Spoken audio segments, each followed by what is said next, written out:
What's up, world? I'm Cameron McKinney, and this is Pop Culture Spotlight, a podcast about the movie Anora. Here's a quick synopsis. Anora, an erotic dancer, impulsively marries one of her clients and deals with the fallout. The film stars Mikey Madison, Mark Edelstein, Yura Borisov, Karin Karagulian, Vache Tovmasian, and Luna Sofia Miranda. Standout performances. One of the things I love about movies is the chance to see someone who has been in supporting roles finally getting the chance to lead a film. And with Anora, we have Mikey Madison, who played key parts in Quentin Tarantino's Once Upon a Time in Hollywood, which many have pointed out also had Austin Butler, Margaret Qualley, Maya Hawke, and Sydney Sweeney, who have all gone on to stardom, and the fifth film of the Scream franchise. And if you, like me, have seen those movies, she's very good in them, but there's no way to know that she was capable of giving a performance like the one in Anora.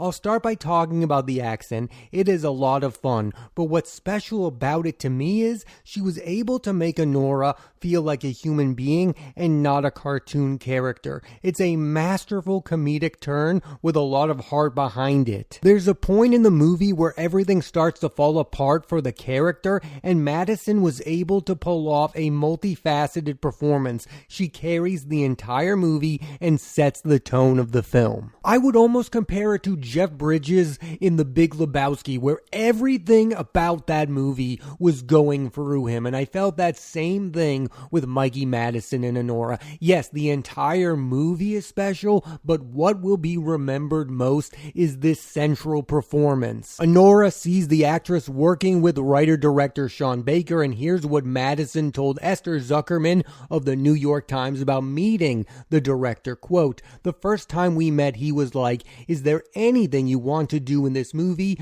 Do you have any talents?' And I had no answer because I've never been asked that question as an actor by a director, and I was kind of speechless. I think at that point I hadn't quite gained my voice yet or had the confidence to share my ideas and my opinions." End quote. Baker himself had high praise for Madison, telling Zuckerman, quote, "She understood her character so much by the time we were shooting that I could rely on her improv being on point and actually delivering in terms of exposition." End quote. Madison's co-star, Mark Edelstein, who plays Vaughn, a spoiled young man, is also asked to do a whole lot in this movie. He's playing one of those characters you think is one thing and then later on reveals his true nature. I was thinking back on like Coleman Domingo in that movie Zola. Edelstein really sells the turn his character takes. It's so crucial that you, the audience, fall for this character or the ending of this movie would flop. I do for a moment want to hone in on the relationship between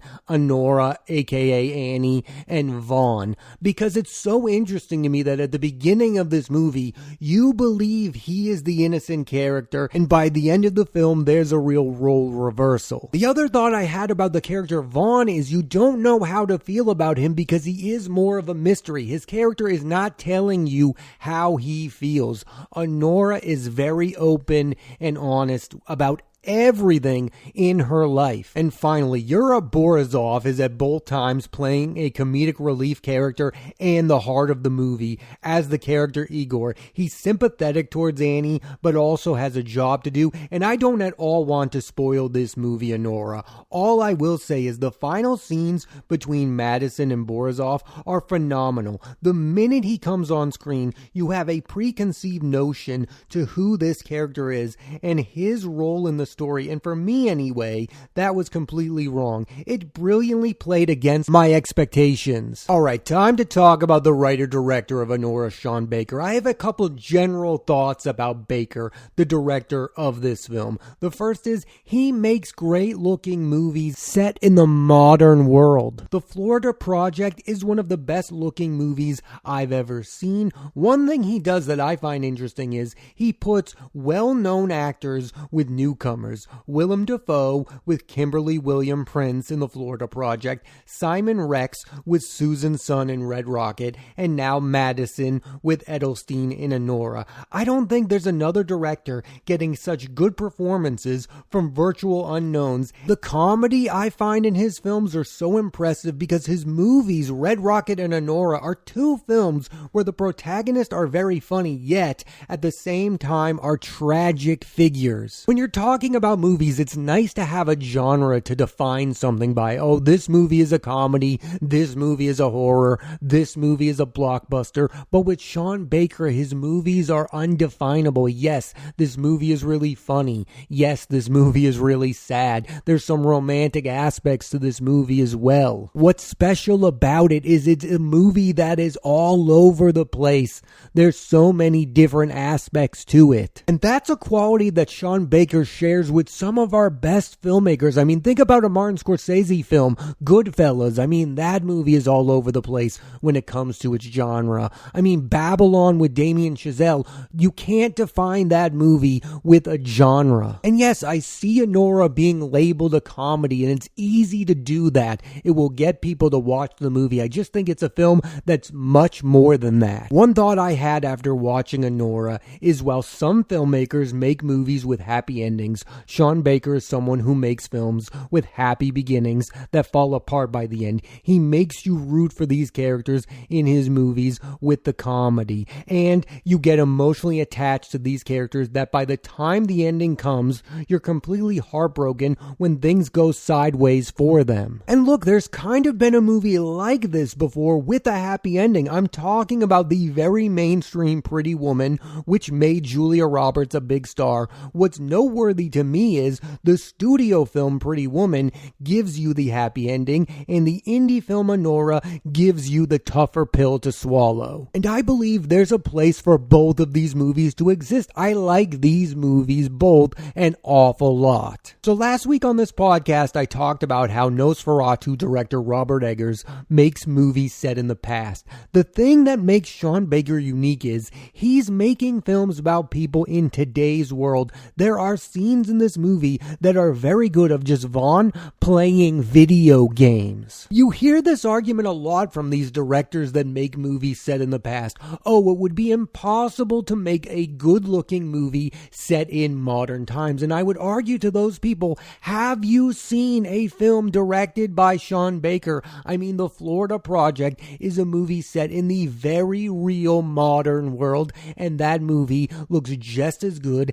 as any film set in the past. I get it. There are directors obsessed with world building. I think Sean Baker is obsessed with exploring today's reality and making films with characters that are very relatable. And how he makes these films feel super cinematic is by putting these characters that you like in very extreme situations. I think the truth of the matter is that these directors who want to make these movies set in the past are making these movies because it's easier to get greenlit a movie set in the past. Oh, you can do the world building, you can have a hero, you can have a villain, you can have a super well-known property. And with an original movie like Anora, it's just a super risky proposition. Now, they obviously made this movie because of Sean Baker's background of being able to do this. I mean, he did it with The Florida Project, and he did it once again with Red Rocket. Don't get me wrong, I love period piece movies. I love movies set in the past. I love epic films, but I also like watching movies that I can go, oh wow, that feels like the world that I am living in right now. I believe that is something valuable that we don't get enough of in today's movies. I do want to touch a little bit on the ending of Anora without getting into details. It's one of the best recent ends to a movie. It's a character-driven ending instead of a plot-driven one. You really understand Anora by the end of this movie. Box office. Anora is the biggest hit of Sean Baker's career. The film has thus far made $33 million on a $6 million budget, and I'm not surprised. The tone of the movie and the thrill of it makes it his most entertaining film to date. Oscars. Anora was nominated in many categories. I view it as one of the favorites for Best Director, which I think think is between Baker and Brady Corbet for The Brutalist, a movie I will be talking about on this very podcast. The arc of Sean Baker is what I believe is supposed to happen with directors like this, that he gets notoriety for making the kinds of movies he makes, he gets some Oscar nominations, and then the movies that he makes get bigger and bigger, and that he continues to make the movies he wants to make. I don't think a filmmaker like this should make a movie like this, get an Oscar nomination, and then go on to make a big studio movie. No, people are right now falling in love with Sean Baker because of the film Anora. So we want to see another Sean Baker original, and based on his track record, I'm 1,000% sure that is going to be the case. He's one of a kind. There's no one else doing what he is doing. Mikey Madison was nominated for Best Actress. Right now, I feel like Best Actress is going to come down to her or Demi Moore from The Substance. I think that Demi Moore winning an Oscar is building and building, and I do think there's a good chance of that happening. Do I agree with it? I don't know. I loved Demi Moore in The Substance. I'm just uber impressed with Mikey Madison in Anora, and this is one of those Oscar races that is between a veteran actress that is super well known versus the newcomer, and who knows how many other great Mikey Madison performances are on the way. I believe there are going to be other ones, but should this be the one where you anoint her? I just kind of feel like The Substance and Demi Moore has everything going for it right now. I mean, the movie is popular, it was a hit at the box office, it's getting the critical love. I'm personally fine with either one winning. Borisov is nominated as well for Best Supporting Actor, but let's be frank for a minute. There's absolutely no chance he's going to win. Clearly, the frontrunner is Kieran Culkin for A Real Pain. Let's talk about Best Picture. There are 4 films that I believe have a realistic chance of taking home that award, and they are, in no particular order, Anora, The Brutalist, Amelia Perez, and A Complete Unknown. So why some might be down on Anora right now is due to the fact that it was an early favorite, and now all of the talk is about The Brutalist and how that film was made and the filmmaking aspect of that film, along with The Complete Unknown. I mean, those movies are building momentum because they are more recent releases. And I don't even know what to say about the movie Amelia Perez. I mean, I have not yet watched that movie. It seems to be the most polarizing film of them all. I have a suspicion that that's going to end up being the movie that takes home the trophy.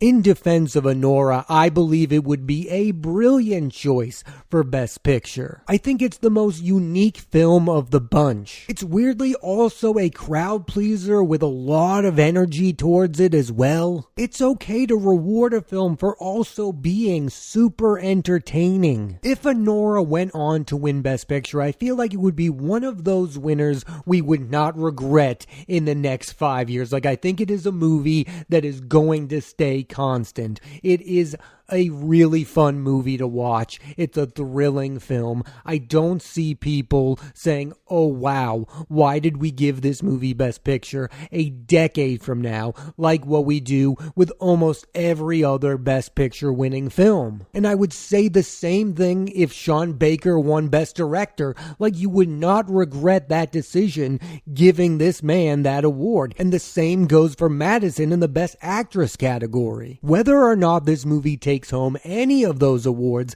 I think it is a movie that will have a lasting legacy. I think it is a movie that people will revisit in the coming years. And thankfully, I think it's going to give Sean Baker ample opportunity to continue to make the kinds of movies he wants to make. As for Mikey Madison, the sky is the limit. I mean, you hope that she continues to work with really great filmmakers and is given more leading roles. films. Out of any of the Oscar nominees, I'm most intrigued with what she does next. Ideally, I want to see her work with one of the Coen brothers, preferably Ethan Coen, because I think she would be super funny in one of his films. There's this narrative that you hear all the time that people don't want smaller films like Anora, that they want event movies, that they want those big studio superhero films, and that is the case. But I also believe, and I think Anora is a great case example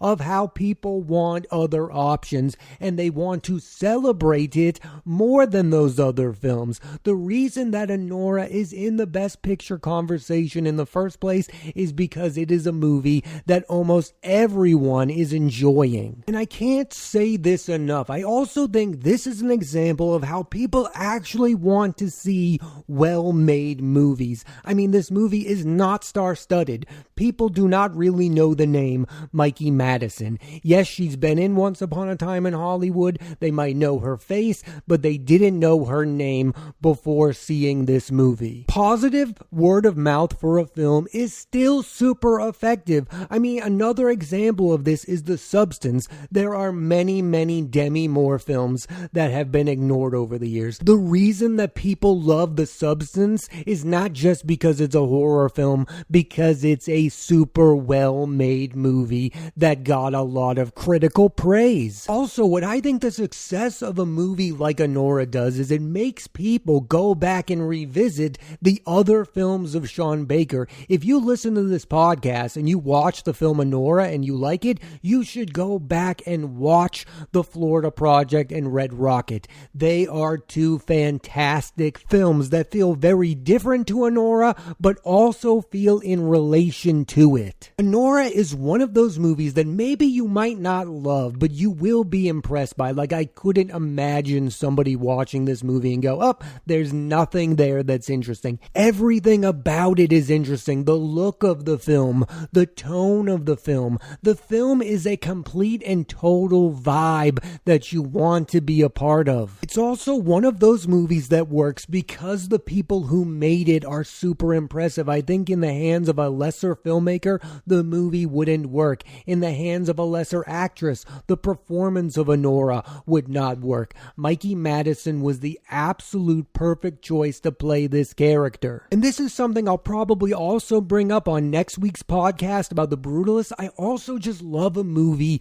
full of surprises. There is no way of knowing where Anora is going to end up. It's not one of those movies where you go, I know where this is going. Yes, you sometimes feel like I understand what that character is, and then they make a turn and you're right back at square one. That's what I love about the movie and its momentum. It's not obvious where it's headed, and where it's headed is, in my opinion, somewhere brilliant. The structure of this movie is something that's not getting enough praise. Yes, I love the performances. Yes, I love the comedy, but the arc of the character and where the character is at the end of this movie is everything to me, and I found it to be very moving. Sometimes in movies, they give you a great character like this, and then by the end of it, the character just stays the same, and they don't really have anything really to say about the character. That was not the case with Anora. This movie is a real character study of Anora and why she acts the way that she does. It sounds like an easy thing for a movie to do, get you to understand the mindset of the main character, but it's something that a lot of modern films fall short of doing. And Anora does that and makes you feel real empathy for its character. Mikey Madison and Sean Baker deserve all the praise they are getting and more. And I hope that they make another film together in the future. But that doesn't feel like it's Sean Baker's style to work with the same actor over and over again. I mean, he works with Willem Dafoe, then he works with Simon Rex, now he's working with Mikey Madison, and I'm sure on the next film he'll work with someone else. I just had this thought, but I'm going to share it now. I would love a Sean Baker film film led by Matthew McConaughey. I think that would be truly remarkable and something that the world needs right now. Closing statement. What I admire about the movie Anora is that while although it's real and raw, it's not edgy in an attention-seeking way. There's a real purpose to where Sean Baker takes his characters, and you'll find that in all of his movies. I'm glad he's nominated for the first time for Best Director. He should have also gotten a nomination for The Florida Project. With him, I just go back to I don't think there's another director out there that makes real life feel as riveting as Sean Baker. Thanks for listening to this edition of Pop Culture Spotlight. I'm Cameron McKinney, and there'll be a new episode of the podcast every Thursday on Apple Podcasts and Spotify. I highly recommend you check out Anora. Next week on the podcast, I'm talking about Brady Corbet's The Brutalist, starring Adrian Brody, Felicity Jones, Guy Pearce, and Joe Alwyn. So tune into that and please rate, review, and subscribe.